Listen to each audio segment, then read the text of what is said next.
দেখুন, আপনার হাতে যে ভোটার আইডেন্টিটি কার্ড আছে সেই কার্ডে কিন্তু একটা এপিক নাম্বার আছে। সেই এপিক নাম্বার ইউজ করে মাত্র কয়েক সেকেন্ডেই আপনার হাতে যদি একটা অ্যান্ড্রয়েড ফোন থাকে সেই ফোন দিয়েই কিন্তু আপনার যে বুথটা আছে সেই বুথটা কি, তার পার্ট নাম্বার কি, তার সিরিয়াল নাম্বার কি, কয়েক সেকেন্ডেই কিন্তু আপনি বের করে নিতে পারবেন।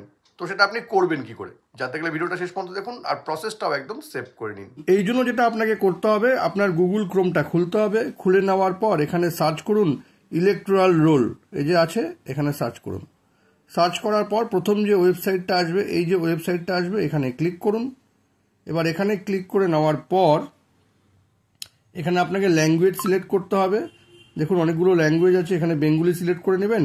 আপনার ভোটার আইডি কার্ডটা বের করে এপিক নাম্বারটা লিখবেন, এখানে স্টেট দিয়ে দেবেন, দেখুন এই যে ওয়েস্ট বেঙ্গল দিয়ে দিবেন। আর এই যে ক্যাপচা কোডটা আছে সেটা কিন্তু ভালো মতন ফিল আপ করবেন। ফিল আপ করে সার্চে ক্লিক করবেন।